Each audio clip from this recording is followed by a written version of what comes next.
Ladies and gentlemen, welcome back to another stream with Swagglehos. Happy Thursday night to you all out there watching. Maybe you are watching live with me here tonight. Maybe you're going to watch this on the rewind. But either way, I hope you all are having a wonderful kind of end to the week here.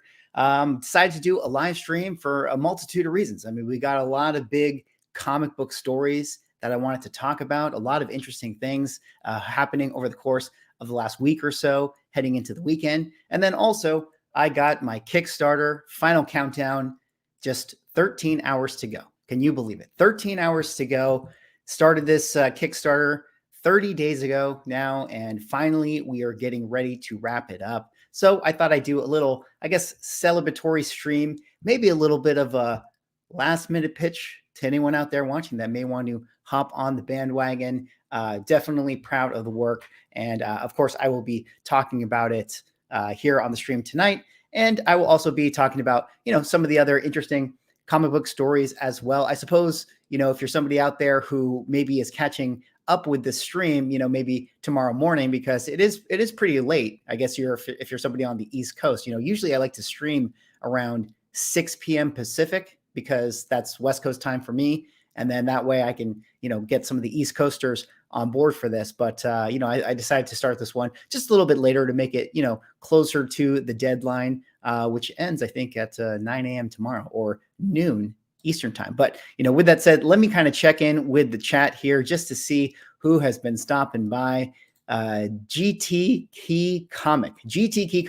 What's going on, man? Good to see you. Thank you so much for hopping in the stream tonight. We got Brandon Metro. Boom. Superhero landing. Hey, Swagglehos. It's kind of like your roadie right there, your war machine. Boom. You looking for this?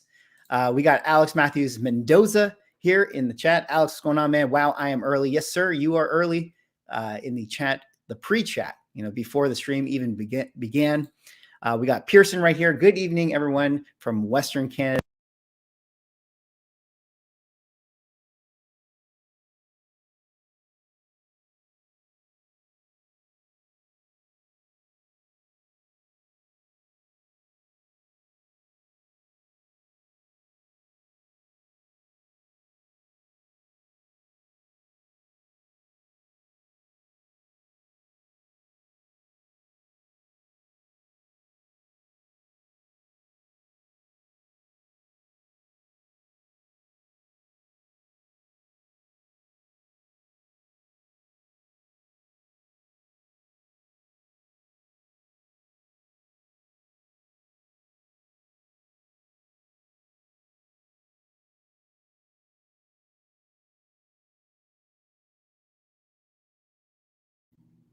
Uh-oh, there we go. Did we fix it? Can you guys hear me? Sorry about that. I don't know what happened just then. I think I got muted, but I think it should be good now. Let me see. I'm waiting for the chat to catch me up here on the audio. It's a little bit delayed. We're back. All right, we're back. All right, good. I don't know what happened. Little audio kick out, technical difficulties. Appreciate you guys letting me know. Let's keep checking back in here with the chat. Mike Nelson here in the chat. Mike, what's going on, man? Good to hear from you. Good to see you. Howdy, swag. The Cog, what up, the Cog? Ricardo here. I supported and excited to receive your book. Ricardo, I really, really appreciate that. Thank you so much, man. Yeah, I'm excited to get it out to all you guys. I really hope you guys enjoy it. Mike Fetcher here. What up, swag? What's going on, Mike? Good to see you. My Comic Planet. What up, swag? What's going on, guys? What's going on? Four Pete's Sake here. Hey, swag and chat. What's going on? Good to see you guys. Joseph Christian. Spider-Boy is the key to my retirement by age 19. Joseph, I'm glad you brought that up, because we need to talk about Spider-Boy a little bit later in the show tonight. We definitely need to get into this. I might have to.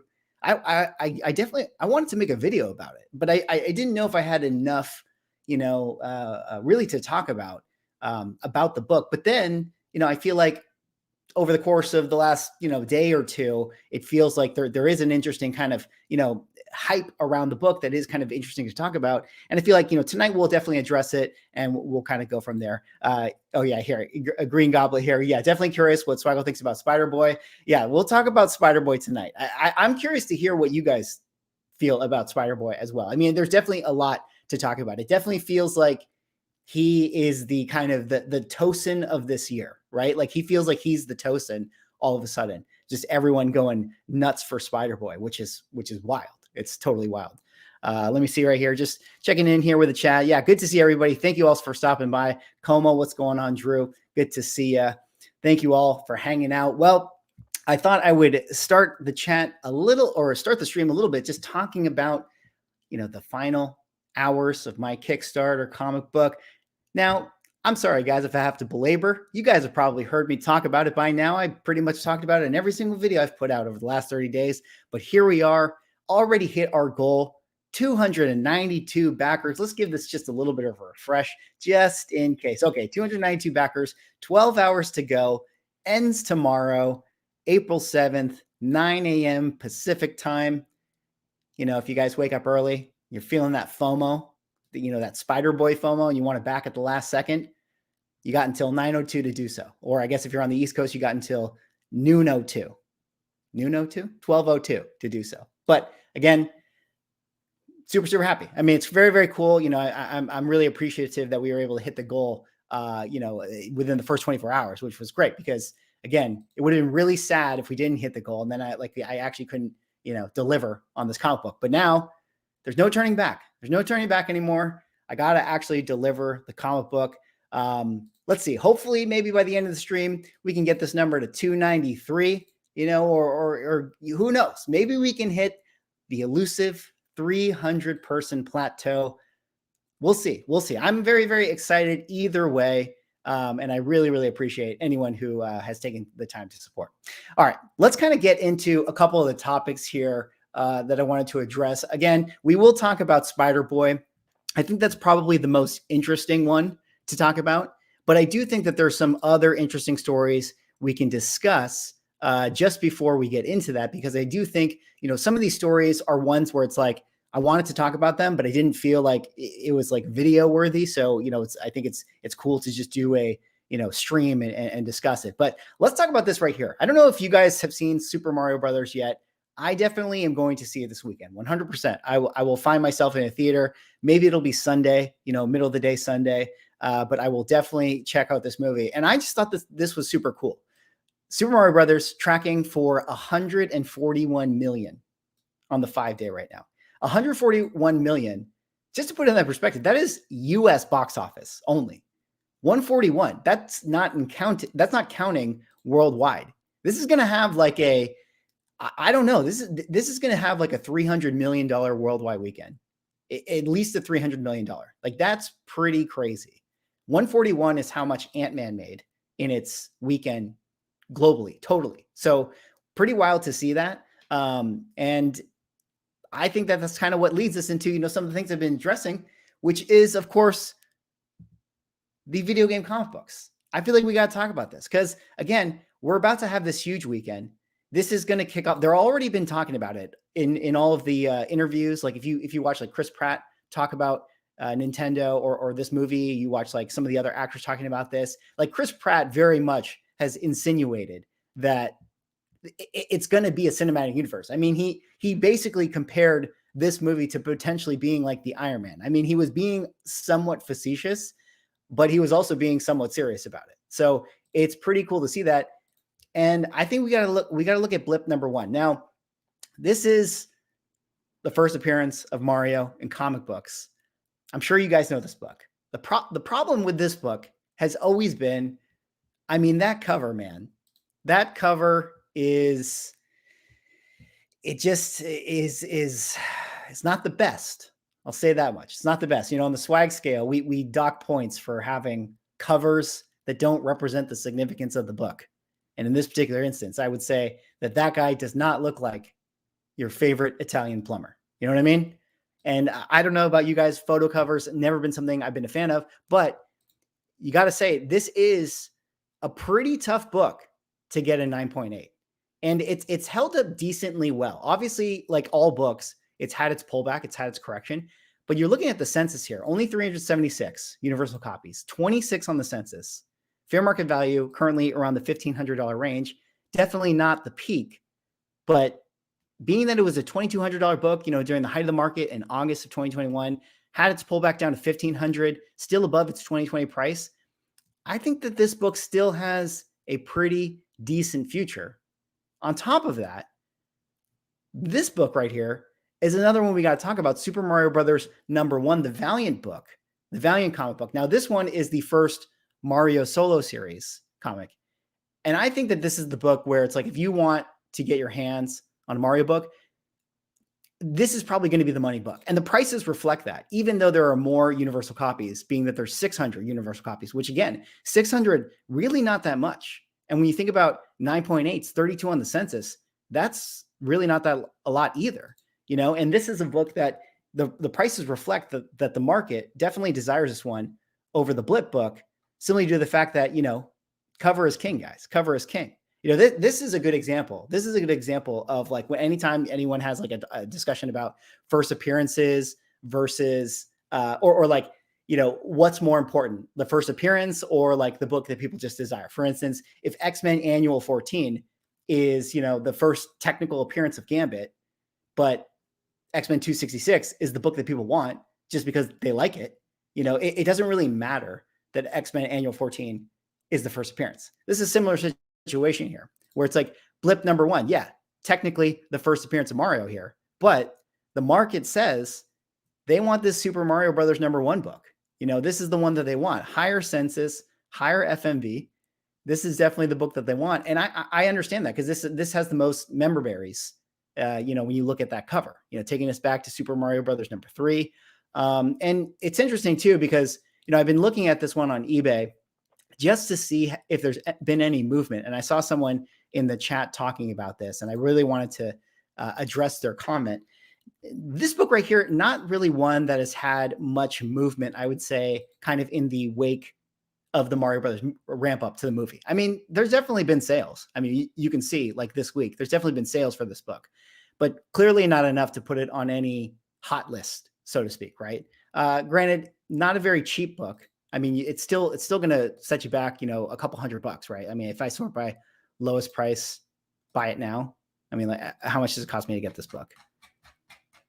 Like right here, like I can get, okay, like $100.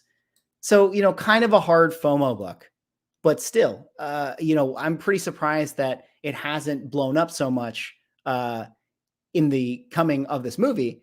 And I did see someone's comment here that I wanted to highlight. Oh yeah, French Toast. I think you bring up a good point. Do you think the big video game collectible will be graded video games? Well, see, this is the big question. This is the $1 million question, because I've always kind of wondered this myself, or one of the things of why I've always made the pitch that I think comic books are interesting is due to the fact that with these superhero characters, the medium of the comic book is still where they came from. Like, you know, as far as like when we get into the future, will people still want to collect comic books? Maybe not, but AF-15 will always be where Spider-Man was created.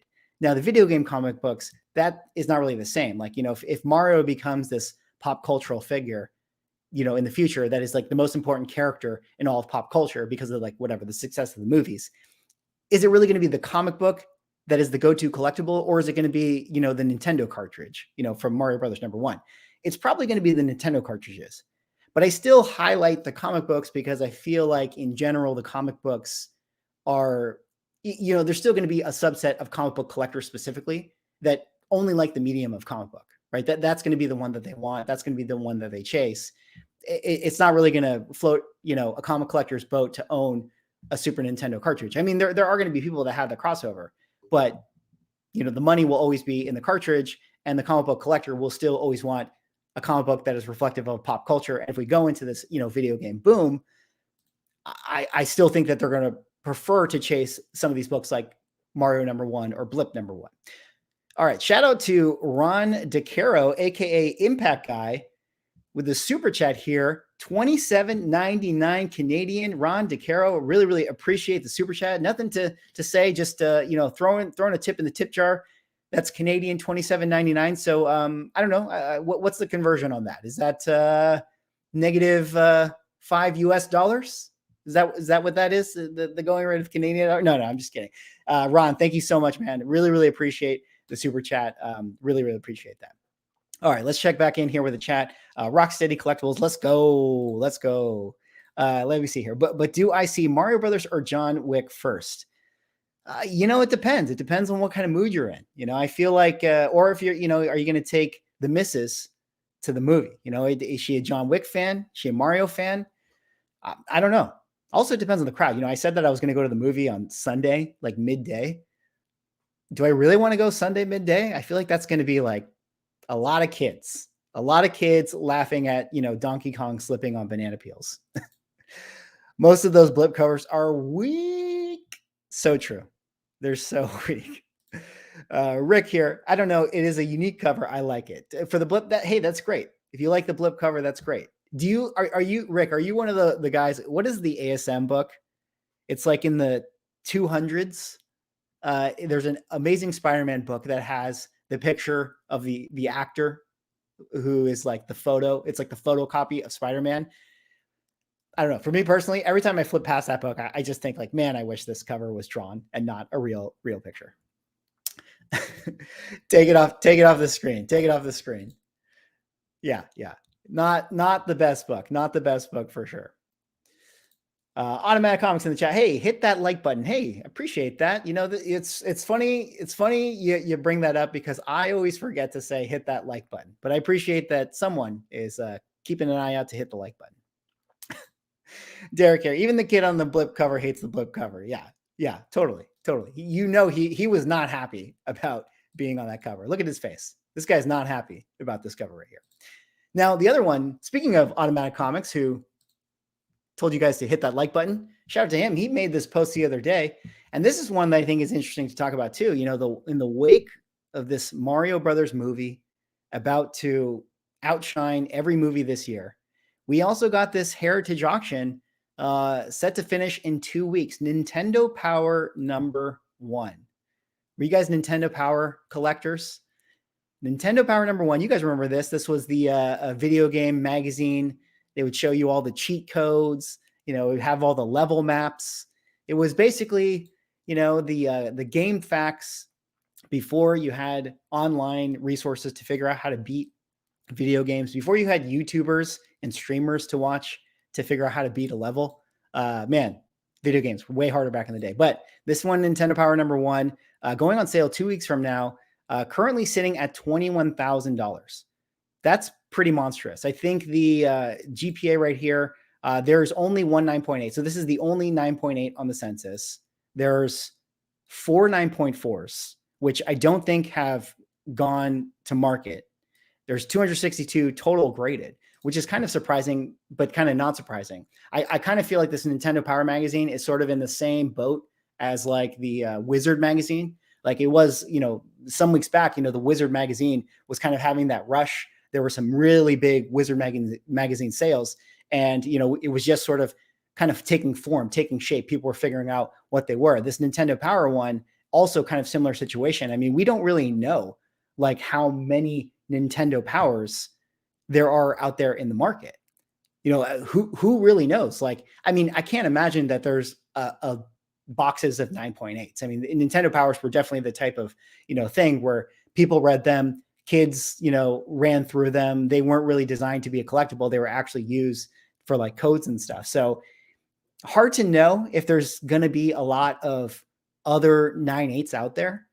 This is currently the only one. Let's see, automatic here. One 9.4 sold for $24K in December. Oh, really? Was that not on?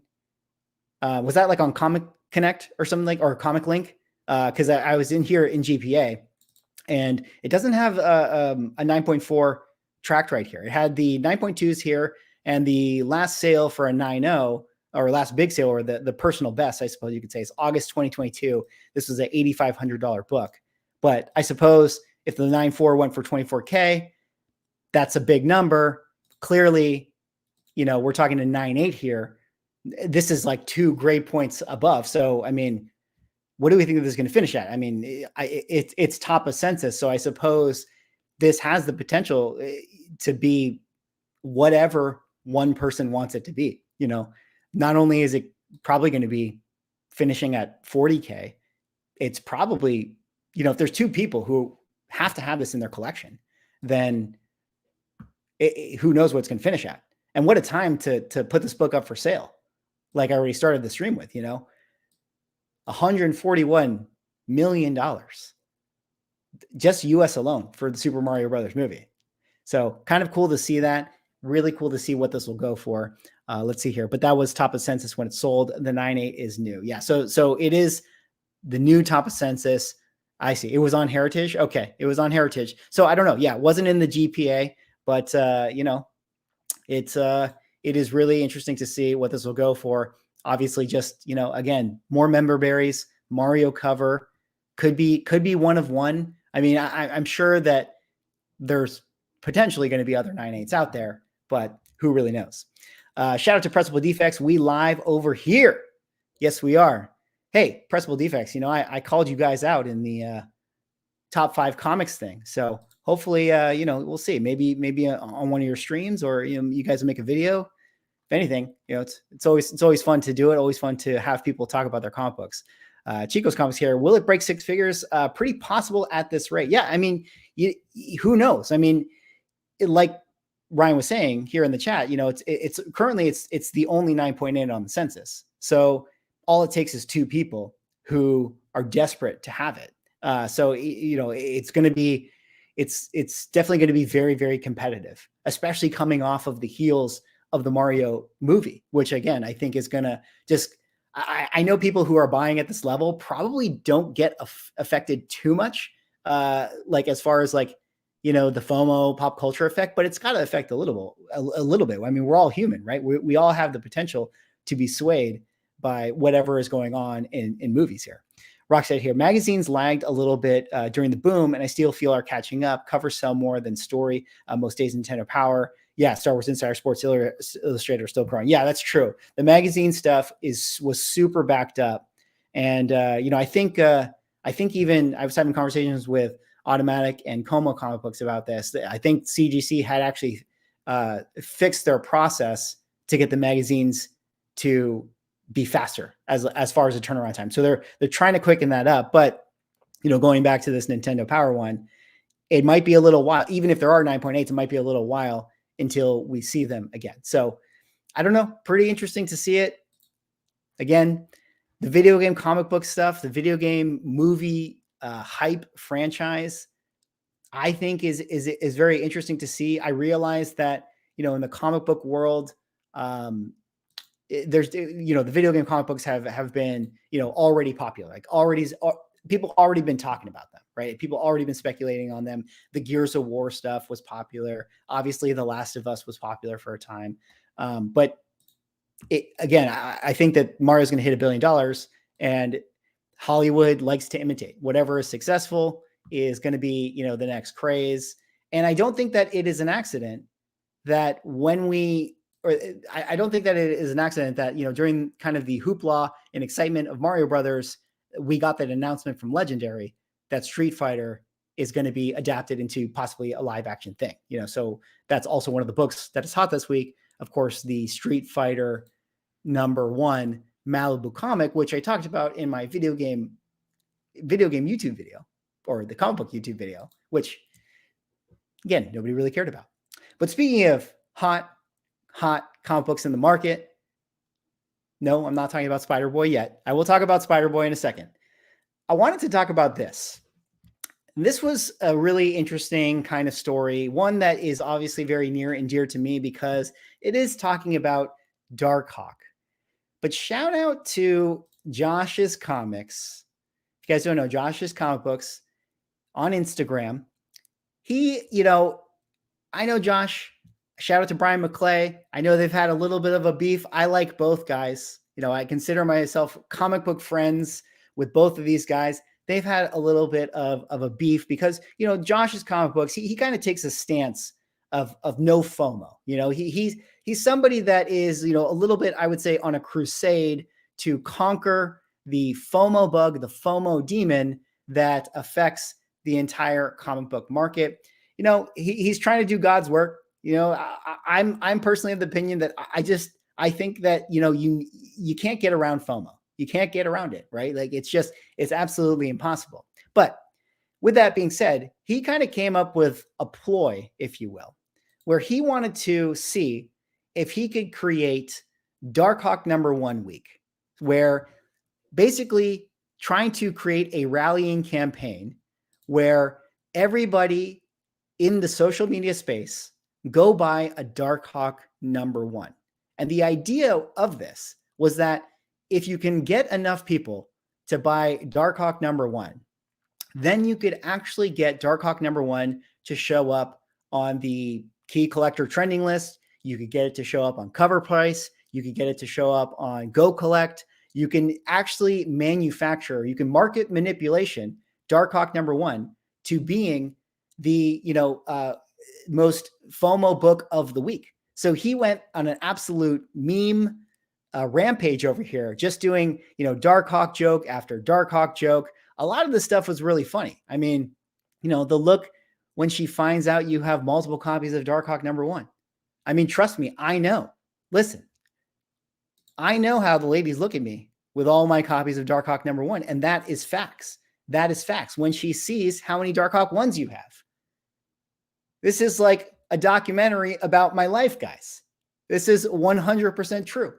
So, Josh Comics, getting the word out there, getting a lot of people to buy Darkhawk books. And I was very curious to see what was actually going to happen, coming off of the week. Because I was going on to eBay looking to see, are the Darkhawk books actually selling? Like, are people buying this stuff? And there was definitely a lot of movement in the market, like enough to a point where it's like, okay, I mean, I've seen books show up on hot lists for less sales than what we're seeing with Darkhawk #1. And earlier this week, we got the Cover Price list. And unfortunately, it was not in the top 10. It was not in the top 10, but you know how Cover Price does. Sometimes they do their top 20. And if you go over here to the top 20, which I get the email about it. So sorry, it's not a very, presentation is terrible. Okay. I'm sorry, guys. Presentation is terrible. It's in the email right here. You know how Cover Price sends these emails. Here they have the top 20. I don't know how to access on their website the runners up, but sure enough, in the runners up in the 15th spot, what do you see right here? Darkhawk #1.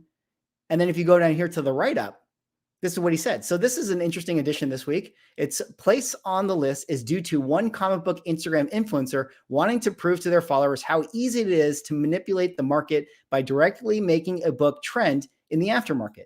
The book he selected is, of course, Darkhawk #1. He asked his followers, I kind of broke down the story. I won't read the whole thing, but it is really interesting. I mean, shout out to, Cover Price and how they're covering it, because they're covering it as a hot book, just like how you would talk about a hot book. I mean, this is a hot book this week. It's in the number 15 slot. And it's due to the fact that Josh's Comics was able to get enough people to buy it through social media. Like, that's exactly why it's a hot book. So I thought that was really interesting. The true test to me was going to be, well, it's in the number 15 slot. Does it actually show up on the trending 20 for Key Collector, which came out earlier today, at least the subscriber preview? Sadly, however, it did not. I mean, I don't know if it's sad or if it's good or whatever, depending on how you feel about what is effectively market manipulation. But I thought that was kind of an interesting story. Like, I mean, I actually thought it would have been really cool to see Darkhawk #1 also show up on the trending 20. Now, this is also kind of derails the conversation to a new territory where it's like, wouldn't we see, if these lists were very, very consistent, wouldn't we be able to see like a lot of parallels between like what is on Cover Price's top 10 and then what is on Key Collector's top 10 trending? I think that you would, right? But the problem is that I think that there is a lot of curation with how these lists are constructed. I think, I'm not saying that they're trying to I'm not saying that they're trying to manipulate it or their lists aren't accurate to the market like Key Collector and Cover Price, but I think that they have their sources for how they figure out, okay, what books are hot in the market and how they're doing that, work with the data. And then there's some curation, or they're throwing away some things, or maybe they miss things. I mean, I'm sure if they really wanted to, Jim Lee X-Men #1 could be the #1 book on the hot list every single week. I actually think that Spawn #1, Todd McFarlane, could be the #1 book on the hot list every single week, because I actually do think that those books probably sell more per capita every single week than whatever is actually trending in the current market. So while it was a very interesting experiment to see if he could get Darkhawk #1 trending, I would say he partially succeeded in getting it to, the number 15 spot here on cover price. But it wasn't on the top 20 for Key Collector. But I thought it was really an interesting thing. Maybe it would have taken a little bit more of, an effort from the community to see if that was actually going to, manifest into the number one slot. But it does go to show. I mean, it does kind of bring up an interesting point, which is this idea of, the comic book market is not a perfect science, right? It's not something that you can completely quantify or accurately measure like you would other kind of financial fields. And as best I try to do with doing like my comic book index, I always try to remind you guys, like, this is not a perfect science, right? This is just one point of data that I'm trying to figure out and trying to come up with some sort of understanding of the market. And really, it's just impossible to do so because you can't account for all the comics that get sold in comic book stores, that get sold in, comic cons, that get sold on Instagram live sales, that get sold on whatnot. You really don't have so many places to pull from outside of the big auction houses and eBay. So, things get missed. So and it does go to show that it doesn't take that much to kind of move the needle. It doesn't take that much to shift the power in the market as far as what book is hot, market manipulation, how books get trending, how influencers play a role in it. I mean, on the one hand, Josh Comics, he's got a following on Instagram, but it's not like he's, the biggest influencer in comic books, right? So it would be interesting to see if some of the really, really big influencers, if all of a sudden they kind of created some grassroots campaign to pump up a book, which I know what you guys are thinking. You guys are thinking that this has already been done, but I'm just saying, like, you could make Darkhawk number one, the number one trending book, if you had enough pull and enough influence on people to buy it out there in the market. And that's something that's really interesting. And it's always good to remind ourselves, I know most of you guys now at this point, especially people who are here in the chat, you guys aren't necessarily the ones that are like buying every single, number one book of the week. I certainly hope not. But, so I don't think that it really affects that much, like the FOMO aspect of it. But it is just kind of an interesting thing and a good reminder for us to think about, where it's like, these books that show up on the trending 20, you got to be careful. Just because they're on this list doesn't mean that you should be jumping on this stuff. Just because they're on these lists doesn't mean that they're on this list in the most purest sense, I suppose. But I think it was really, really interesting. I was kind of hoping for a happy ending, especially since it was a Darkhawk book. That would have been really awesome if Darkhawk was the number one trending book of the week. I just would have liked that.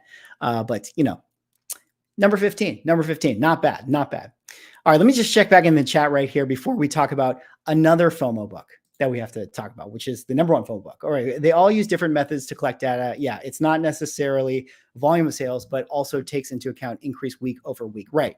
That's right. Yeah, they have different ways that they measure stuff. So, that plays a different role. And that's really one of the interesting things. Like, even when I do like the Go Collect list, the Go Collect is a very specific way of how they evaluate trending comic books, because they're only talking about graded comic books, and they're talking about an increase in volume of sales versus cover price, which I think has many factors, which is like increase in price, but it's also raw, but it's also volume. So there's a lot of different factors with how things are actually being measured.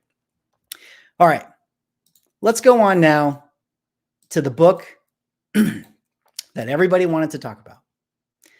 The book that put Darkhawk number one to shame.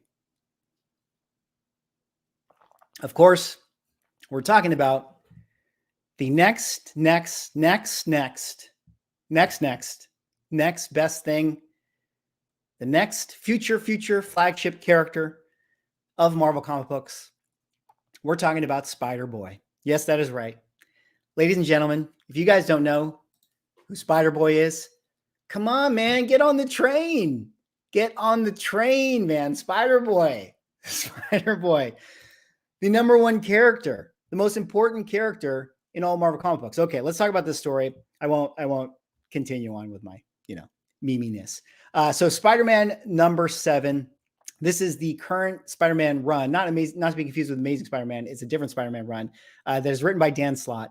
And this is a book that is, for all intents and purposes, I would consider this like this year's Tosin Aduye book, right? Like, I think that that's a pretty accurate comparison. This is like a Tosin Aduye situation where this character has sort of just been anointed as like, this is the guy, right? Like Marvel, all the media publications, whatever, were like, Spider-Boy is the future of this character. If you guys don't know, this is a book that came out just this past Wednesday. And let me see if I can pull up an article that kind of paints the right picture for you guys. So, of course, Spider-Man #7 came out just this week. Now, this right here is cover A, first appearance of the Spider-Boy. This is the, the Spider-Verse kind of meta storyline. Obviously, Spider-Boy from another, multiverse or whatever. And this is cover A right here. They also have the timeless covers, the Alex Ross ones. The Dr. Octopus Alex Ross one also happens to be for Spider-Man 7. So both of these covers have the first appearance.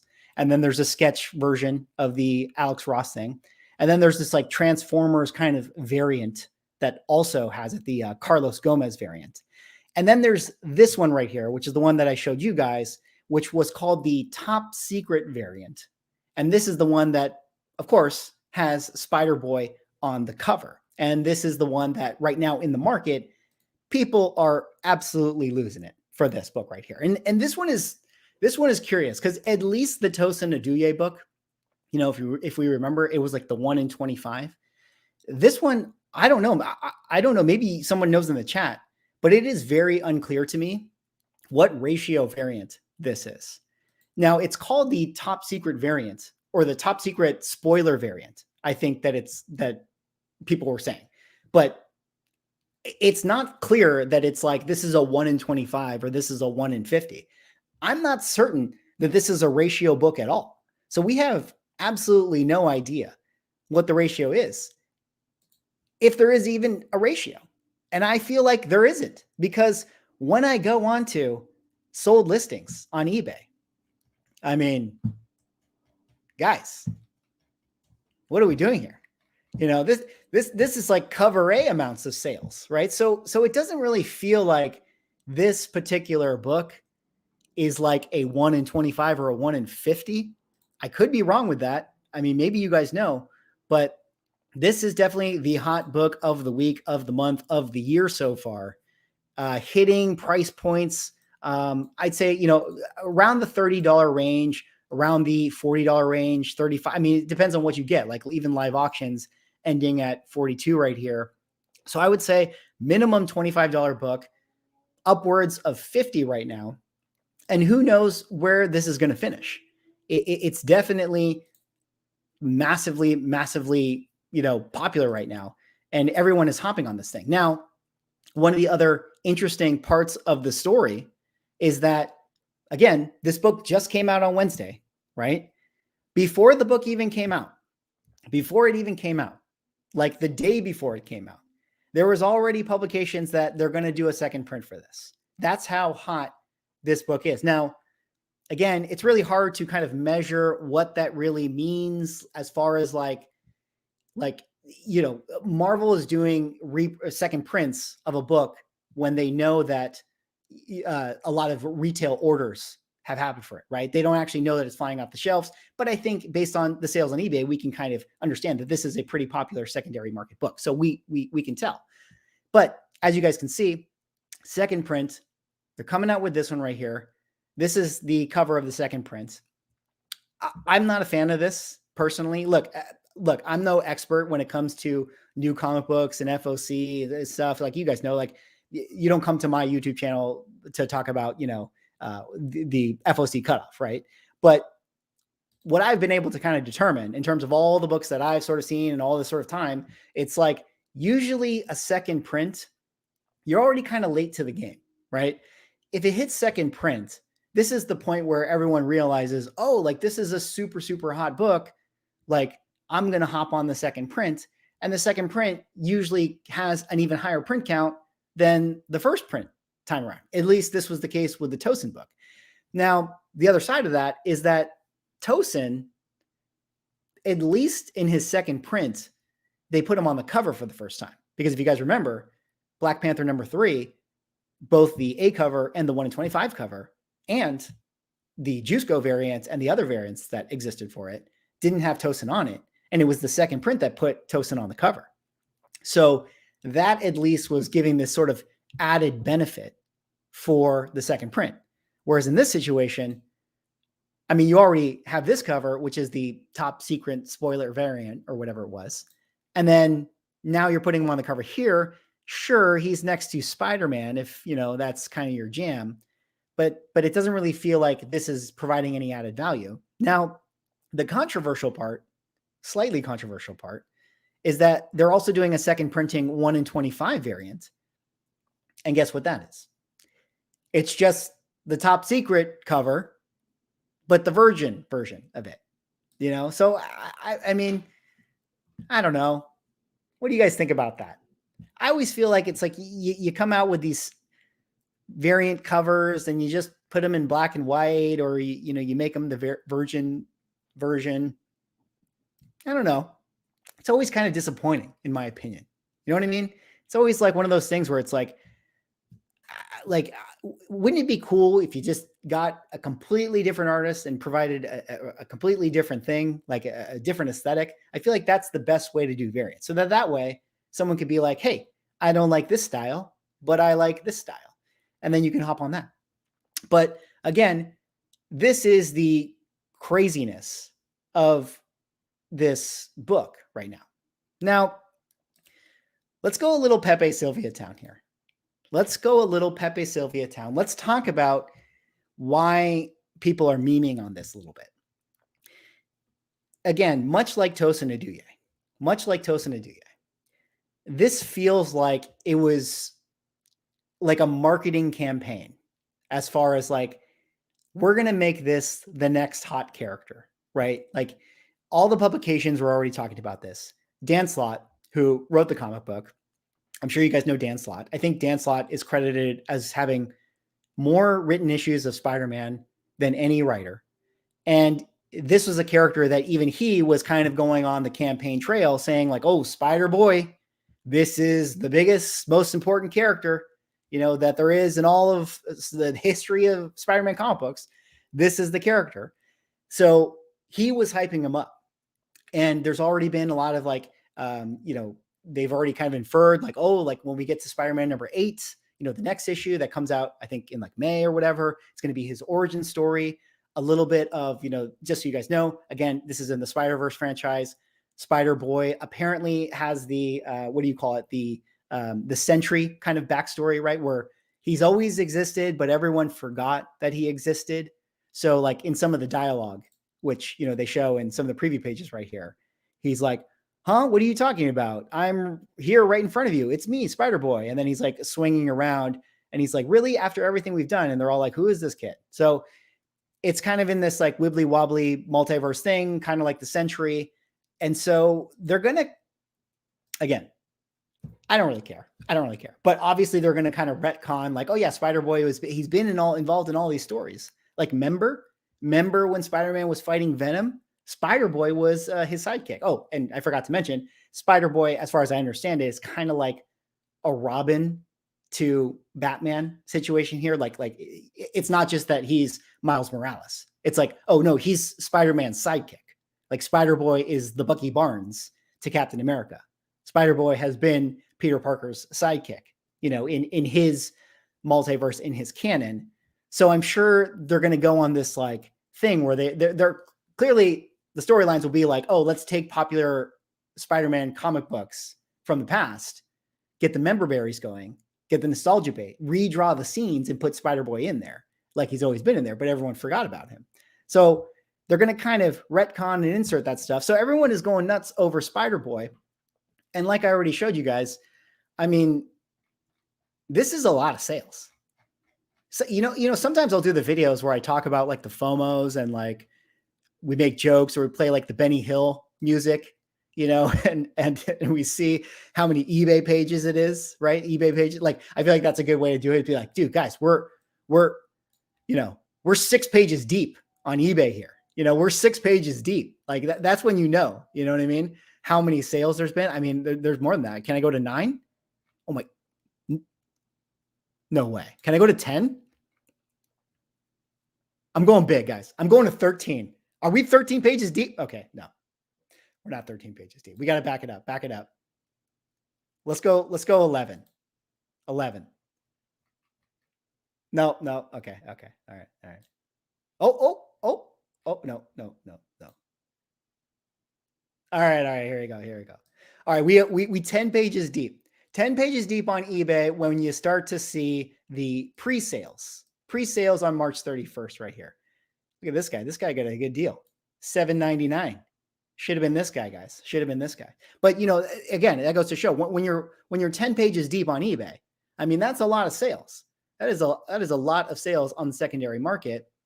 And again, I think this sort of begs the question. I've been seeing you guys kind of in the chat a little bit, trying to catch up. But what are we talking about here? Spider-Boy is the next big thing. The next big thing of what? Do we think Spider-Boy is going to be in the Spider-Verse movie? Probably not. Like, why would we think that he would be in the Spider-Verse movie? Is he maybe going to be in the third Spider-Verse movie that comes out the year after? I guess, maybe. But sometimes I feel like we look a gift horse in the mouth, right? Isn't that kind of like what it feels like? People are buying this book for $35 to $50. Well, here's a book, Amazing Spider-Man 10, first appearance of Spider-Punk, right? Spider-Punk is in the Spider-Verse universe, a character created by Dan Slott, who, by the way, is actually going to be in the Spider-Verse movie. And what does his book sell for? Same price, $50. I get a 9.4 for $41 right here. I can get a 9.8 for $137.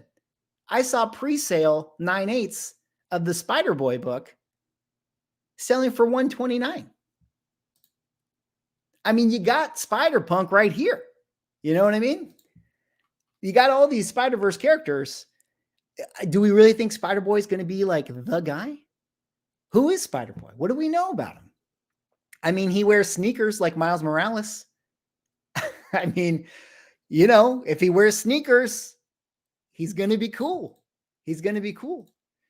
But I thought that was really interesting, right? Here's a character. It's right there. Spider-Punk, same amount of money, already is the next thing. He's like literally the thing now. He's going to be in the movie now. Created by the same character or the same creator, Dan Slott. It's just so funny. It's so funny. I get it. Look, just because people are buying Spider-Boy, maybe they already own Spider-Man 10. That's very, very possible. They probably do because they like all the Spider-Verse characters. Maybe they have Spider-Man UK, a book I can get in 9.8 for $83. Here's another Spider-Verse character. I think Spider-Man UK is actually in Spider-Verse as well. Here's a character who he's not only the next thing, he's in the thing that is the next thing. I just think it's so funny. It's so funny. But this is where we have to, again, we got to pump the FOMO brakes, right? We got to pump the FOMO brakes on this one. Because what is the ceiling potential for this book? Where do we see this really going? I mean, I didn't even talk about Peter Porker. Shout outs to Peter Porker. If you want a Spider-Verse character, same price. I'd rather have this book personally.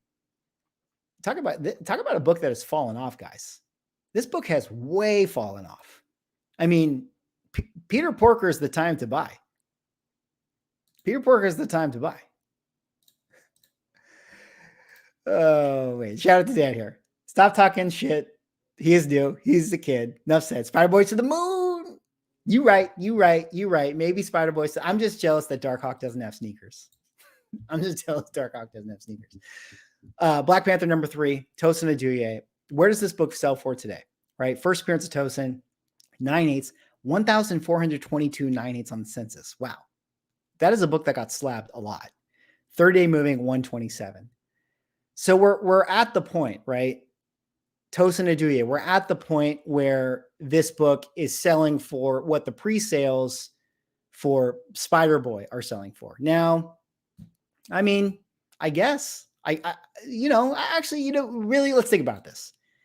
What do you guys think? Do you think that when it's all said and done, three is too short. 5 years from now, who is going to be a bigger character? Tosin or Spider-Boy? What do you guys think? 5 years from now, Tosin or Spider-Boy?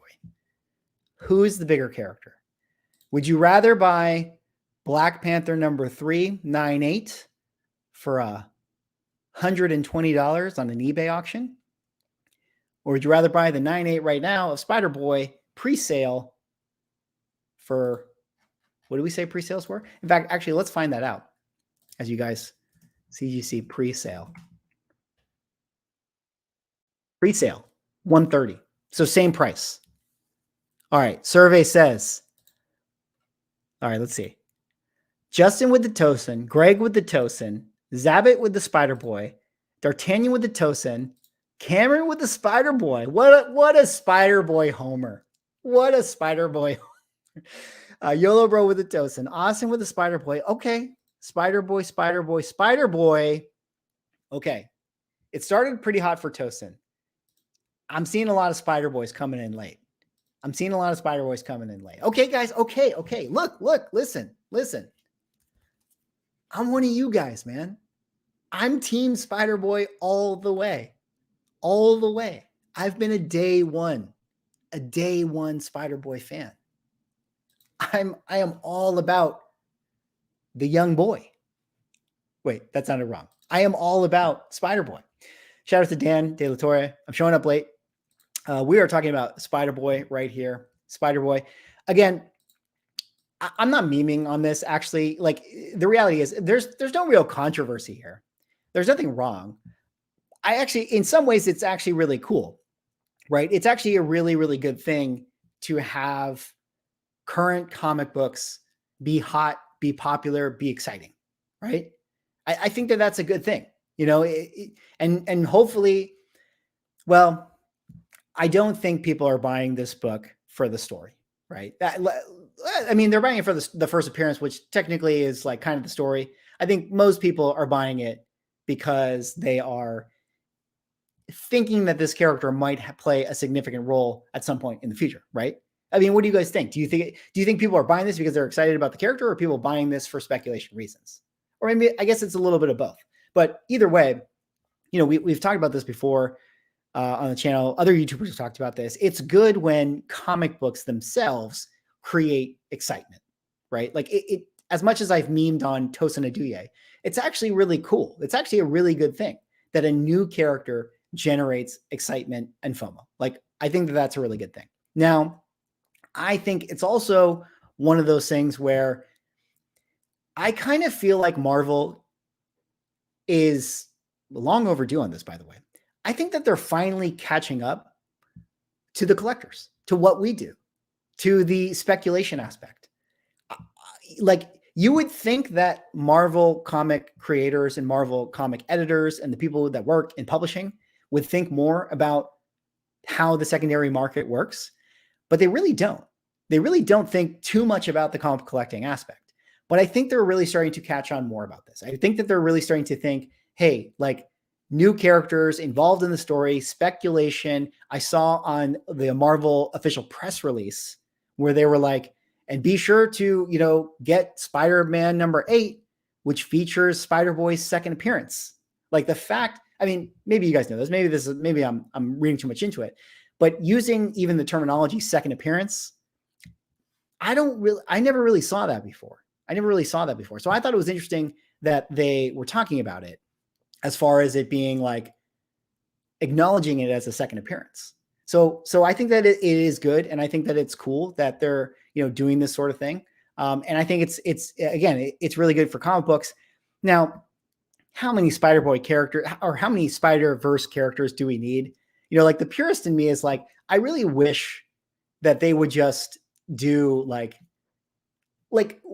gone are the days, that you could create Darkhawk, right? You could just be like, oh, it's Darkhawk #1, right? Like imagine Marvel just coming out with a title that's like literally a character that is not affiliated with another character. Maybe there are examples of this. But like, back in the day, they used to be like, oh, we're just going to make a new character. His name is Darkhawk. His name is Sleepwalker. We're going to make a new character. His name is Speedball, right? They would just literally make up new characters that weren't like, oh, it's like, he's like the Spider-Verse character, or like, oh, he's like another Hulk character, like they're kind of done with those types of things. And so they're kind of playing to it. So I think it loses a little bit of luster, because like I'd rather truly see like a totally original character who, you could take all the same aesthetics with Spider-Boy. He could be like this very agile, maybe, I mean, I don't know what you call him. Like, there's some hip hop aesthetics in there. There's some, youth oriented style, some swag. Put sneakers on him. Sneakers are cool, but I feel like it would be cool to see new characters as opposed to like Spider-Verse characters, or just here's another Spider-Man character. Then again, I'm not somebody who Spider-Man is my favorite character. So like, if we were doing the Darkhawk verse, if we were going into the Darkhawk verse, I'd be psyched, man.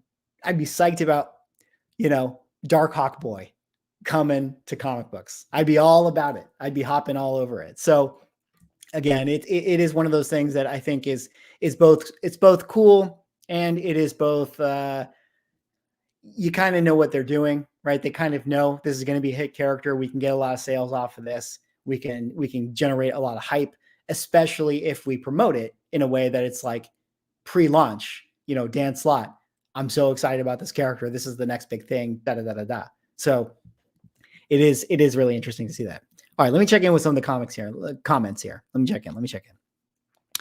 The only reason I think this could have any potential is if he actually sticks around as a sidekick that people like, similar to Robin or Bucky. Yeah, that is something. You're right. That is something that is interesting and different. Spider-Man has never had a sidekick, right? That was probably the pitch. Hey, Spider-Man has never had a sidekick. He's never had a Robin. He's never had a Bucky. You got to do something different. Anyone who, if you guys know, we've all, comics, you got to throw the kitchen sink out there sometimes, because everything has been done. Every story's been done. So you got to try something different. And maybe the dynamic of Spider-Man having a Robin will kind of freshen it up, or make it feel new or energized. So who knows? Yeah. And that's the other thing too, is, a lot of times with the Spider-Verse characters, it's like you're inserting a Spider-Verse character that's like, oh, but they're their own Spider-Verse. This is actually a Spider-Verse character that's effectively in complement to Peter Parker. So people who are already Spider-Man fans or Peter Parker fans, this is actually just a good thing. It's just like, oh, here's like an additional thing. So yeah, it could be cool. It could be a good thing. Spider-Man used to be a relatable, grounded character. To be honest, the Spider-Verse is too convoluted for me. Yeah, it is definitely confusing, especially in comic book form. I think that's really one of the problems. Like the medium of comics, it's too much. It costs too much money, actually, for most people to buy kind of like the single issues and follow it like in some cadence that makes sense, let alone all the different titles that are touching this, right? You got Amazing Spider-Man, you got Spider-Man, and then you have Edge of the Spider-Verse. And that's the other thing too. It's like, I think I saw that here we have Spider-Boy here, but then his second appearance, I said Spider-Man 8, but it actually might be Edge of the, no, I'm getting confused. Spider-Man 8 is his second appearance, but his origin story is going to be in the Edge of the Spider-Verse run. So now you have people like having to buy up all these titles. And that's really the problem, is it's just like, it's too hard to follow. Now in movie form, if you're watching the Miles Morales movie, then Spider-Verse is awesome because it's very streamlined, Justin, there's definitely a lot of copies. Oh yeah. Let me check in here with the chat. Spider-Man is the strongest Avenger. He could be. I mean, you're not wrong with that. Now, I don't have a slide for this, but I did want to talk a little bit about this. did want to talk a little bit about this. Hold on, guys. Hold on. Let me do this. Let me just do this real quick.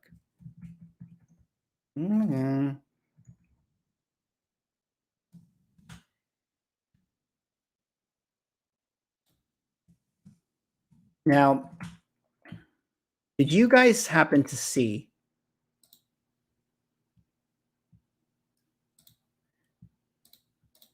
this right here? Did you guys happen to see the international trailer for the Into the Spider-Verse movie? If you happen to see the international trailer, what you would notice is that at the very, very beginning of the trailer, you heard what sounded like Tobey Maguire and Andrew Garfield's voice. Now, look me in the eye. Ask me the question. Hey, Swag, what have you heard about Into the Spider-Verse? I find it curious that Tobey Maguire and Andrew Garfield had their voice in the trailer. What have you heard?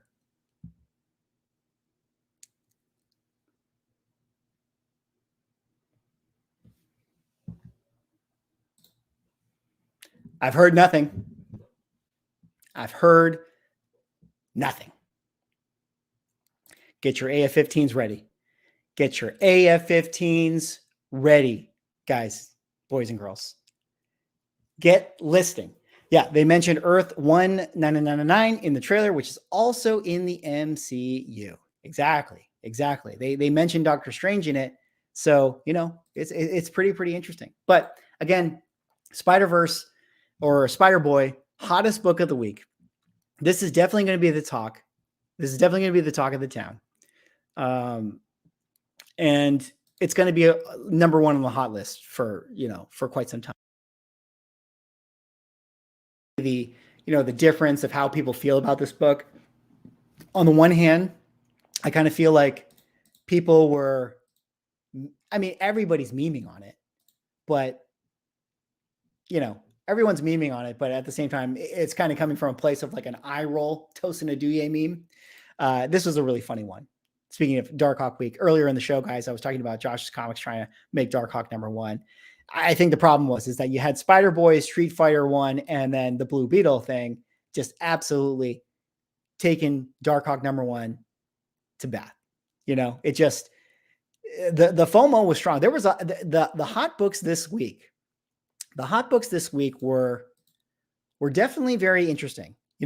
Sometimes you get weeks where the hot books are just kind of like, but we got a lot this week, right? We got the Mario trailer, we got the Street Fighter announcement, we got the Secret Invasion trailer, which we haven't even really discussed. That one is interesting too. I don't know how you guys felt about Secret Invasion, but look, I'm not going to hold my breath. Am I hopeful? Do I want to go back to the dopamine hit of the MCU? Absolutely. Do I think that the show is going to be great? I don't know. I really don't know. But hey, the trailers look cool. And I'm hopeful. Just some of the trending books, all these Blue Beetle books, Infinite Crisis. I don't know, guys. Let's move on to Blue Beetle here. Let's talk about DC for a little bit. What did you guys think of the Blue Beetle trailer? In my opinion, it was not very good. I'm sorry if you liked it. I'm sorry. But it's, I just kind of feel like, I don't know. I think that movie is going to bomb. Like based on how Shazam 2 performed and like kind of what Shazam presented as a movie. Like, I don't think there was anything wrong with Shazam 2. I didn't see it. But, I think the people who saw it, like generally the reviews were like, yeah, it's fine. It's like a superhero movie. It's totally fine. But I just think that that's not good enough, right? It's just not good enough in today's superhero market. And what I saw with the Blue Beetle trailer, I don't know. It just feels like this is going to be pretty generic. I don't know if it's going to move the needle. And again, I think Warner Brothers is just in a situation where they just need to get these movies out. Now, I do think that the Flash movie could be very good. I've heard a lot of things about the Flash movie, like behind the scenes. I've definitely heard a lot about it. Things I can't talk into, and NDA stuff. But it's definitely like they did so many reshoots for the Flash movie that I have to think that maybe they were able to figure it out. You know, like they damn near reshot like a ridiculous amount of the movie. So I think that they're going to be okay with that one. But the Aquaman one, this Blue Beetle one, I don't know, man. I think that these are going to be tough. These are going to be tough to turn a profit, especially being that Blue Beetle. Like, I don't know, like maybe the movie's going to be great. Maybe people are going to like it. But I just think that Blue Beetle, again, it's kind of like Shazam. It's kind of like Ant-Man. It's like these are, you know, that B tier level of like superhero but B tier level superhero that when you're in, you know, the bull market, when you're, you know, when all superhero movies are the talk of the town, then yeah, absolutely. Roll out the Ant-Man, roll out the Blue Beetle. Everything is going to crush. But when you're in the bear market and superhero movies are like, you know, kind of on the downtrend, you know, you're going to have a hard time moving the needle outside of Spider-Man, X-Men, Superman, Batman. You know, like those are the only people that the large majority of the audience are going to want to, you know, get out to the movie theaters for. So I think that this Blue Beetle one is going to be tough. But all that being said, I was actually amazed how much this book sold this week. I mean, I did the video about it, and like the title of the video was "The Market Needs FOMO." And what I think I was trying to get with that is it's like outside of Spider-Boy, which, you know, I feel like that's where the market really wanted to be. But outside of that, before we quite got there, everybody was buying these Blue Beetle books because I just think for so long, like there's so many comic collectors that it's like, I want to FOMO on something, you know, like I haven't been excited about anything. And like, finally, here's a new book that I can add to my collection. You know, it's almost like not this idea of, oh, I have FOMO because I need to get it. It's more of like this idea of like, man, I just don't even know what I want to collect anymore. Like I just have no desire for any book. And then finally it was like, hey, Infinite Crisis 5. Yeah, maybe I'll get that book. That'll be fun. You know, I feel like it was like a different kind of FOMO for this book, at least in terms of how the market feels about it. Because I don't really know. Maybe people out there think that Blue Beetle is going to the moon, but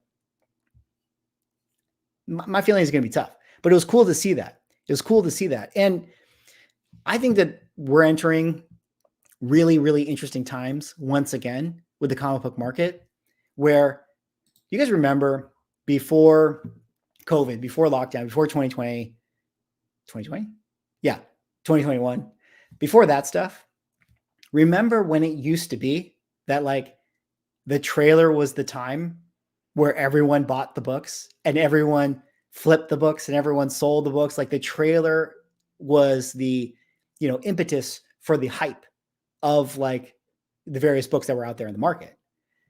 And then that really went away because we got into this market of 2021 where the spec was like so far in advance. Everyone was speccing so heavy that everyone knew that eventually we were going to get the trailer.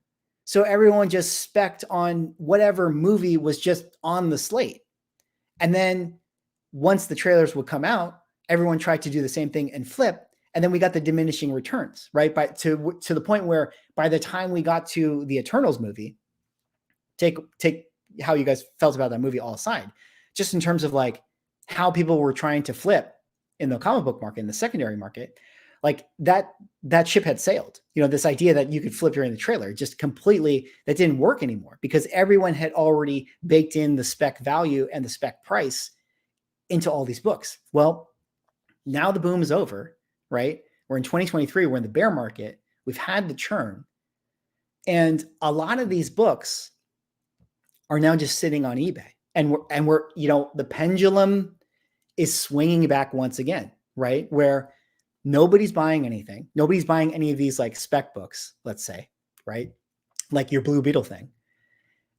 And then the downward pressure just keeps coming, right? Like just the market it just keeps weighing, lower the cost, lower the cost, lower the cost, lower the cost, lower the cost, to where finally now you get a trailer and people go like, oh yeah, Blue Beetle. Oh, it's only $10. Yeah, I'll buy that. And then they buy it.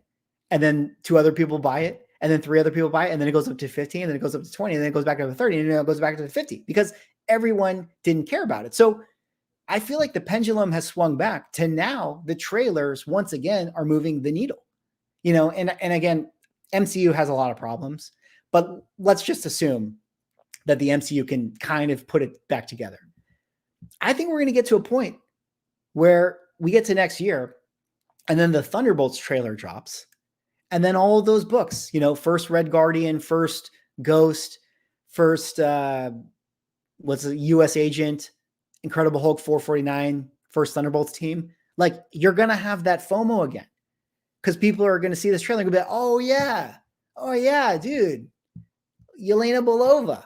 Hey, let me get an Inhumans number 5, and then a couple of people buy it, and then more people buy it, and then everyone sees it flying off the shelf, and they're like, well, I wanted to buy it. It was been on my watch list for 6 months. Now I need to get it again.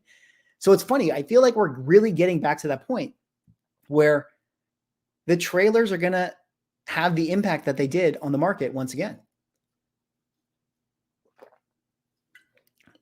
I don't know. Is that wishful thinking? Do I think that, like, it's not even wishful thinking, like as if I see this right here, back to flipping, Echo the Dolphin over here. It's not even wishful thinking. It's just like, do I have that wrong? Do we think that could be it? I feel the pendulum swinging back with what I saw with Blue Beetle. That right there is what the comic book market used to do, right? Used to do with the movies and the trailers. Now, what's going to happen is next up we have, like, Secret Invasion came out, and it was a cool trailer, and I think we did see Secret Invasion number 1 like kind of find its way back onto the trending 20 list. I'm pretty sure about that. In fact, let's take a look. I'm pretty sure, yeah. So Secret Invasion 1, coming off the trailer, did have 400% increase in copies sold. So it didn't totally move the needle, but we did see movement for Secret Invasion number 1 with the trailer. Next up, we have Guardians of the Galaxy number 3. I think that movie might be hard. We've already kind of got the trailers. We got them back in the Super Bowl. So it's not going to have that same effect. So I think we got to table that one for a bit. Then we have the Marvels. Man.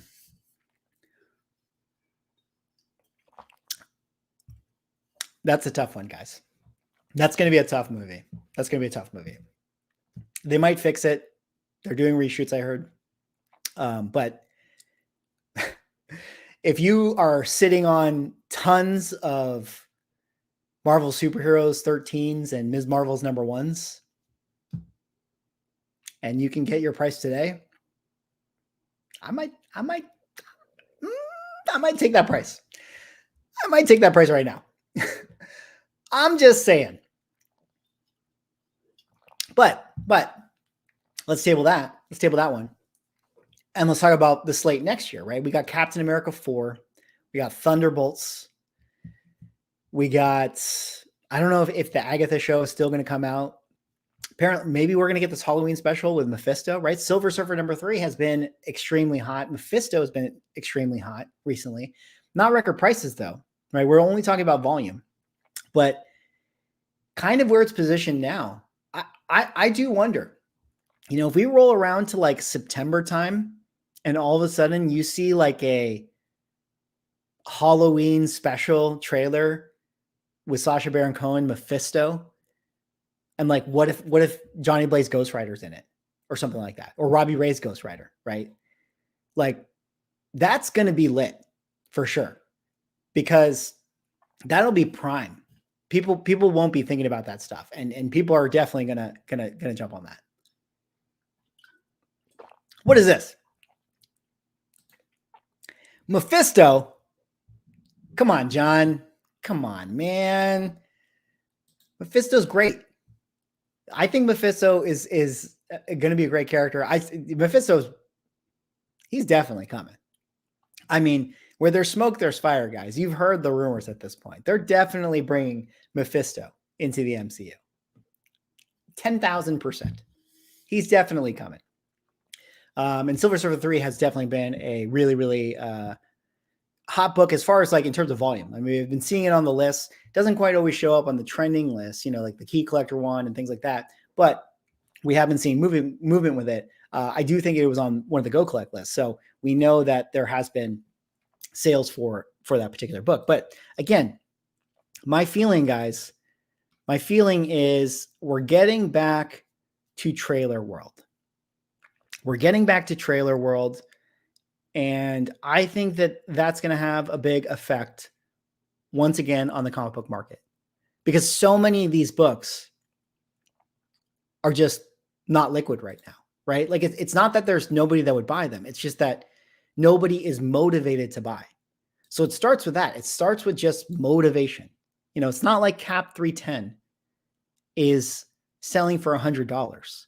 There's plenty of copies out there, but you don't think if we get a Captain America 4 trailer and we see a bunch of dudes in serpent outfits that you're not going to see 100 sales? It's going to happen.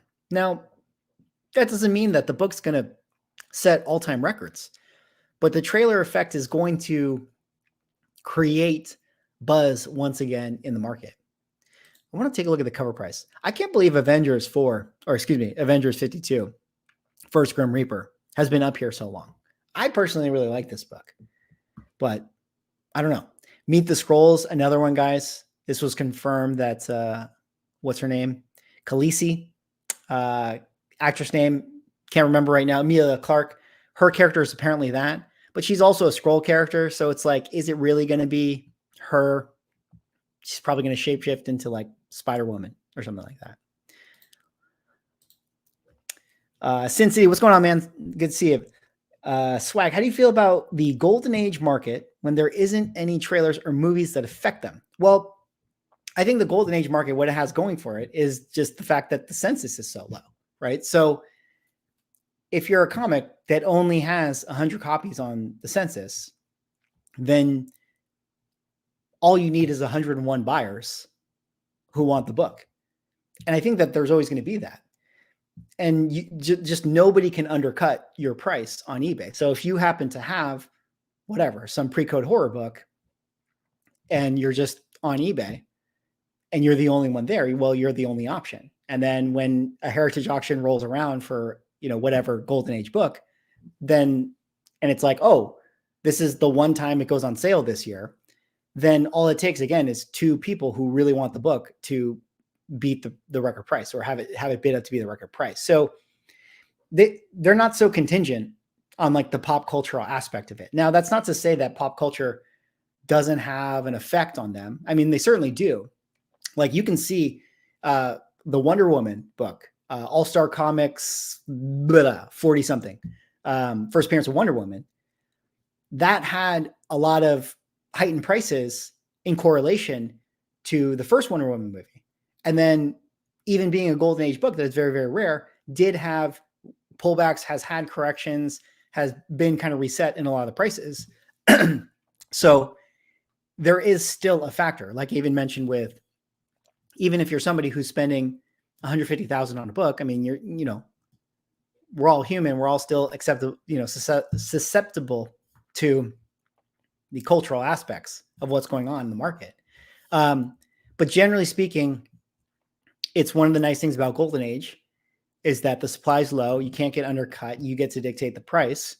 But on the flip side of that, it might take a while to sell a book, right? Like you might have a pre-code horror book that is, pretty rare. Maybe it's not the top,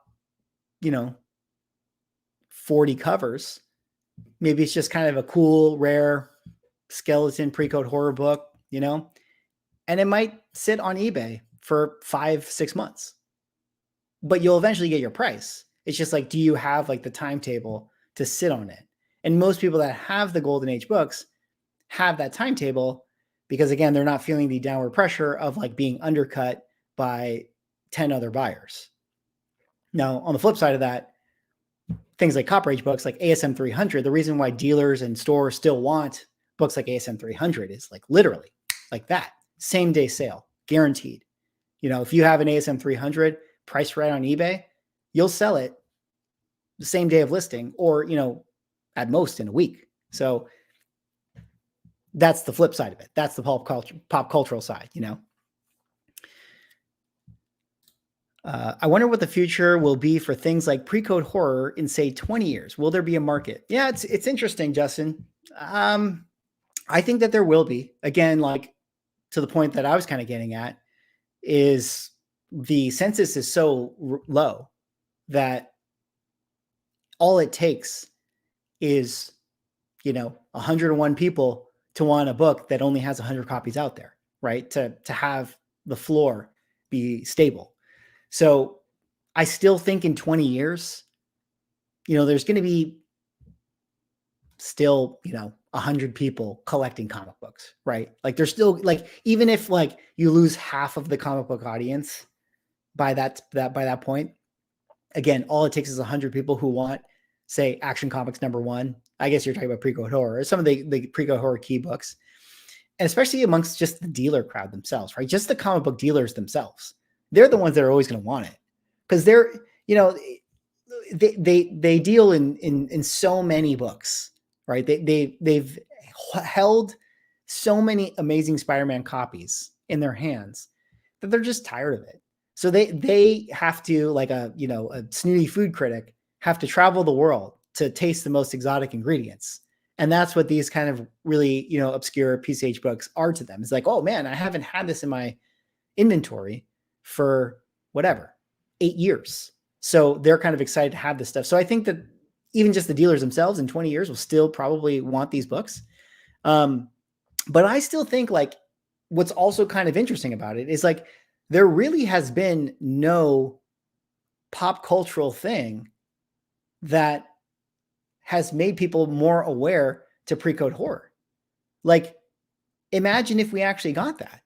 You know, like, I always think about this. Like, I think that the, you know, EC Comics, Bill Gaines, American Comics Code, just the history, the story, like, you could see that being like an amazing biopic, you know, like a Hollywood biopic, like a true American story talking about censorship and the Comics Code and all this stuff, you know, starring Matt Damon as Bill Gaines.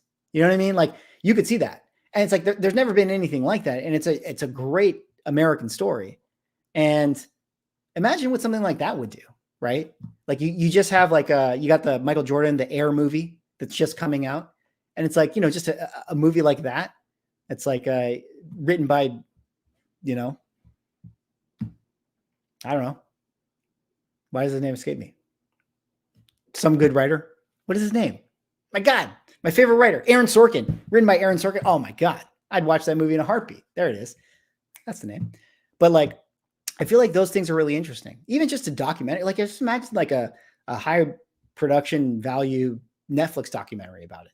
There hasn't really been anything like that. Anything that is like cultural, that even sort of like delves into that space. I always say too, like, Tales from the Crypt. I'm surprised that Tales from the Crypt has not been reinvigorated as a TV franchise. Horror is so popular, like, always amongst kids, you know, like, it's crazy to me that there isn't a Tales from the Crypt TV show on Netflix, like, just bringing back that series. I'm sure that there's one in development, but, like, imagine a hit series like a Black Mirror version that's Tales from the Crypt or whatever, you know, that would be awesome. Like, imagine what that type of thing could do for those types of books. So I feel like even in 20 years time, like, that's a long time to have culture still play a role into those books. And then the fact that they are truly, like, have this kind of Americana culture wrapped up in them, and there's like a historical component to it, even though kids don't really like comic books and the young people don't really like comic books. I still think that there's a lot of young kids that appreciate vintage things. They like old stuff. They really do. They really do, you know? And so I think that that would be really interesting to see that. I think that they'd be excited about that.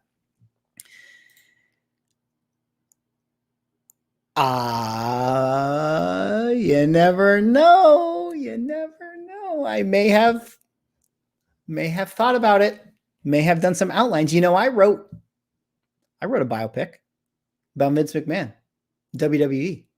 that got option. There's videos of me talking about it, but alas, it didn't happen. Didn't happen. At least not yet. We'll see. We'll see. We'll see. Let me see here.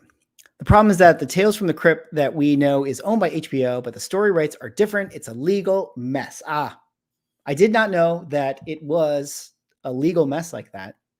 But yeah, hopefully, I mean, if there's money to be made, I feel like the money will be made. You know what I mean? Like, I feel like if HBO feels like they have something, hopefully they can make it happen, because that would be awesome. That would be awesome. Creepshow was just done, but it wasn't nearly as good as the original. Yeah, that one. The tough thing about Creepshow is like it's kind of become that cult movie classic. You know, there's like that 80s kind of vibe that is sort of hard to replicate, that whole feel. But obviously it's influential. You know, obviously it's influential. Wow, you're a screenwriter? Yes. Yes, sir, I am a screenwriter. Hey, speaking of, did you guys know that I also wrote a comic book named Sanity, Rise of the Occult, a Lovecraftian pulp adventure with 296 backers and only 11 hours to go? What a dirty, dirty influencer I am. Trying to pump and dump my own book. 11 hours left, guys. 11 hours left. Well, I covered all my topics. What did we talk about? We talked about Mario Brothers. We talked about Darkhawk, market manipulation. And we talked about Spider-Boy, most important character in the history of Marvel comic books. That's all I got. I don't know. Anyone got any questions before I kind of wrap it up here? Doug Kiesel, I'm a backer. Appreciate that, Doug. I appreciate that. I tried to back too late. Is it too late? No, sir, it is not too late. You got 11 hours left right here, ending 9 a.m. Pacific tomorrow morning. I believe that is 12:02 noontime on the East Coast. But there's still time. There's still time, you know. I'm not saying you have to, but, you know, maybe you'll like it. Luke, sir, I appreciate that. Luke bought all 5 covers, baby. Yes, sir. Yes, sir. All right, let me see here. Swag. Many collectors talk about collect what you like. What percentage of your collection compromises what you like versus investment FOMO? Paul, it is a great question. No joke, no cap. Every book I buy is a book that I like. Now, that's not to say that I'm not approaching it from either an investment perspective or like a speculation perspective or even a FOMO-ish perspective. But for me personally, I only buy books that I like because I want to mitigate my downside risk. If I get left holding the bag with a book that I own, at the very least, I know that I still like it. But yes, I still buy a lot of books that, you know, I think, you know, maybe I'm going to speculate on this thing, or maybe I'm doing it for investment that I think later on I'm going to get a higher price for it. But again, I take the approach that is like everything that I buy in my collection, I still am glad I own it. This is why I don't buy like a lot of modern comic books. No offense to modern comic books. I think that there's money to be made in them. I definitely think that, you know, you can definitely make plays on a lot of modern comic books like Spider-Boy, you know, but I am not really in that game. Like I don't play the FOC game. You know, I'm not in it to like flip, you know, a bunch of Tosin Aduye books. There's other books too. Like you guys know, like I like DC, but I'm not like a super, super big DC fan. So I don't like, you know, I meme on the fact that it's like, I don't buy any of the books that James Gunn has talked about. Like I don't care about them because I don't want to be left holding the bag with them. And again, I sell a little bit for myself, but I'm not like a big time seller. Like if I was, you know, on Whatnot constantly selling, or if I was, you know, more comic book dealer, like then I buy any book, because if I can make any money on any book, then I would do it. But for me, like the way that I kind of do it, every book that I have in my collection is basically a book that I don't mind holding, or I don't mind being left with. Yellow Bro, how are you going to kickstart the next 5 issues of Sanity? Yeah, that's a good question. Well, you know, we exceeded our goal, which was awesome. So obviously with some of the leftover money. Like, a lot of it right now goes to printing, fulfillment, buying all the bags and boards I'm going to need, buying all the shipping materials. But a lot of that stuff is going to get reinvested back into funding the rest of the book. So I've already started funding issue 2 and issue 3 to be drawn. So those will basically be drawn, colored, lettered. I'll get covers done for them, et cetera, et cetera. And those will be done. And then maybe I'll have enough to even to do issue number 4, but I'll have to see. But those ones are going to be done. And so also when I get some of the books back, I'll definitely be hitting up some of the cons, selling obviously some of the remainder copies. And then with some of those proceeds, I'm going to commission the rest of the stuff to get done. So I don't know exactly if I'm going to do like big Kickstarter campaigns for those ones. I might do it, when I cross that bridge. But my goal has always been that I'm going to self-fund and commission the completion of the rest of the books. And then if I decide to do like a Kickstarter to help do the printing stuff, because the printing is really expensive. Printing definitely gets really expensive because, I want it to be the same printing quality of like a comic book you would find in your LCS. Issue 2 comes out when? Well, Luke, I've already working on it now. So hopefully we can get it done. I mean, I would like to think that it'll be done before I technically fulfill issue 1 to you. So hopefully it's in this cadence that it's like, cool, you like read issue 1 and it's like, hey, I already got issue 2 for you. So hopefully it gets to that point. Ryan here, thoughts on digital comics and NFTs. I know NFTs are definitely kind of a dirty word, and a lot of people are allergic to them. I personally don't think that there's such a bad thing. I actually am pretty open-minded to it. I've done a few videos about VV on the channel before. I've bought a few VV things and I like them. I think it's fun. I'm not like super, super deep in it, but I do think that there's a lot of potential with that stuff, especially when we're talking about the digital comic side of things. My feeling of like why digital comics have not succeeded or hit in the same way that say floppy issues have hit is that I just think that there's no like inherent collectability in digital comic books. Like it's nice to be able to kind of read the comic book on your iPad, but there's no real like investment in like, I'm buying this series, right? Like, I think that that's one of the like emotional hangups that people have always had with digital collecting, unless of course you're just subscribed to Marvel Unlimited and then you can kind of just flip through whatever. So I think it's kind of cool, if NFTs can figure out a way to kind of bring the collecting side into the digital space. I know for a lot of people, there's like this feeling of like, I just don't get it, because obviously comics, we really enjoy like the tactile element of it. I mean, there's so much fun in hunting, flipping through the books, bagging and boarding, flipping through, smelling, etc. But I also do think that there's a large subset of people that would still really enjoy a digital thing. Like I play, maybe I'm more used to it because I also play video games. So I understand like spending digital currency and then having like account equity on like cosmetics that I spent money on. So it's the same thing to me, if that makes sense. So I'm really open to it. And I think that comics can benefit a lot from the NFT space. Obviously the comic industry has its struggles, right? Like Marvel publishing, DC publishing is not nearly as successful as the other arms of their companies. And I think one of the reasons for that is, I think that the business model might need to change a little bit. Like it might need a disruptive system similar to that of like how the music industry went through a really disruptive system when Napster came along, when, Spotify, is what it is today. The streaming side sort of took over like the business side of it. So I think comics have kind of been in this like sort of antiquated, we do these floppy issues and then like we go send a diamond and then LCSs have them. It's kind of like they might need a new shakeup with how people get their comic books, which I think Web3 can help personally. Let's see here. I created a spec pilot that's a cross between The Office and Clerks based in a comic shop. Would you like to see it? Hell yeah, I'd like to see that. Send that to me. You can email me or you can Instagram DM me. But yeah, that's awesome, John. I would love to see that. Thoughts on Guardians of the Galaxy Volume 3. Do you think it'll be good enough to bring back some excitement to the MCU? I don't know, man. Like, I think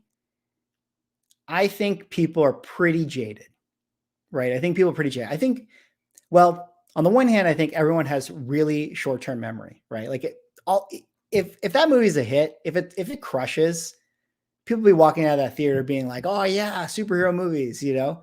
So people do have very short memories, but it feels like kind of where the MCU is. It's going to be tough for like that movie to like undo all of the disappointment of the entirety of Phase 4. And I'm a little concerned. Like, I don't know how you guys felt, but like, all right, when we started Phase 4 and we were watching all the projects, I definitely didn't like a lot of them. And then we got around to like Thor: Love and Thunder, and my feeling was, well, at least Taika Waititi, who has done excellent movies before and great work on Thor Ragnarok, well, clearly he, as a very talented filmmaker, is going to deliver on this. And clearly he didn't. And then we got to Ant-Man Quantumania. And I was like, well, Peyton Reed, not the greatest director, but, he's delivered a little bit, before on MCU and stuff. Maybe he's going to be able to execute here. And it was like, I mean, actually, if I'm being honest, I kind of feel like Quantumania was basically at kind of like the Peyton Reed level. I actually think one of the weakest things of the movie, well, the writing could have been better, but the directing could have been way better too. Like really no edge to that movie, no style. So back to your question, it's going to be hard. It's going to be hard. So I have fear that as talented as James Gunn is, like based on the current, like the corporatization of like Marvel and the MCU, I'm like, I don't even know if like, can he even carry a movie through the corporate machine? Because I just have to imagine that I bet for him making Guardians of the Galaxy 3 is way different than what the rails he had on himself in 2014 when he made Guardians 1. I feel like the corporate beast takes over that whole machine, and it might be even difficult for him to execute as talented as he is. So again, I think it can bring back excitement. I do think people have short memories, but it's also a lot to ask of a movie like that. I also think one of the problems is that I think the movie will be very self-contained to the Guardians universe. So it's still going to be like, you're going to watch that movie, you're going to enjoy it. And then we're also going to be wondering, isn't there a celestial in the middle of the Pacific Ocean? Like, what is up with that? What is up with that? What do you think about the Spider-Verse movie coming up? Do you think the books will jump? Don't think they did for the recent trailer. Well, I think the movie looks awesome, right? I don't think that they did for the recent trailer. I think you might be right. I'm trying to think if there was actually some movement. Let me see if we can pull up here just to see. I'm looking at the hot list. Yeah, not really. Yeah, it didn't really feel like any one particular book moved significantly in the market based off of this newest trailer. But I also do think that trailer outperformed every superhero movie recently, right? Like I think it got more views in its first 24 hours than most other superhero movies that are comparable to it. I think it's going to do great. I mean, it looks great, looks cool. We'll see how it goes. I love the first one, so we'll see how this one goes. But again, like we're kind of done with or earlier in the conversation tonight, I was talking about how I do think that the trailers are going to have an effect, but I think that one of the problems with that one is that this isn't the first trailer that we saw for it. We've seen the trailer multiple times, and I think the speculation price of the Spider-Gwen book and the Ultimate Fallout has already been so heavily cooked into what we've already seen in the prices for those books that it's going to be hard for a trailer to push them up any further. And again, I think it's going to take a little while for macroeconomic factors for us to like actually have movement once again in the market. But as far as all the tertiary books, Amazing Bagman and like Spider-Punk and stuff like that, yeah, it kind of feels like they already got their push, their hype. So I don't really know if there's much meat on the bone left over for it. Everyone wants Spider-Boy right now. Upcoming spring claim sale, perhaps. Yeah, Luke, I've been thinking about doing something like that. I do have a decent amount of stuff that I might be willing to put a claim sale together. I don't know if Cameron is still here, but maybe we should talk about that. Just looking through. Okay. Just sent it. Okay, cool, John. I will definitely check it out. I look forward to it. All right, guys. Well, we've been kind of going on for a little while now, doing well. Appreciate you guys all hanging out tonight. Appreciate you guys supporting me and backing the project, even just watching the videos on the YouTube channel. Definitely, if you haven't gotten the chance to do so, got 11 hours left. 11 hours left. We are one shy away from 300. This is Sparta. So that is pretty cool. So 11 hours to go. Ends at 9:02 a.m. Pacific time tomorrow. That is 12:02 noon Eastern time. I want to thank you guys all for hanging out in the chat tonight. Thanks so much for watching. Hopefully you guys had a good time. Hopefully we talked about Spider-Boy enough. I feel like I need to revisit it. Maybe I'll do a video about Spider-Boy at some point. Maybe next week. I don't know. I feel like I need to do something about it, but I don't really know what else the story is, right? I feel like we covered the story, right? It was like, okay, the book is hot. Here he is, Spider-Boy, second print, variant covers, top secret, You know, what are we gonna say? This is the next Tosin Aduye. So it is kind of interesting. But anyways, thank you all so much for hanging out. Thank you all for stopping by. Thank you all for watching. Thank you for backing the Kickstarter. See you all in the next stream. Peace.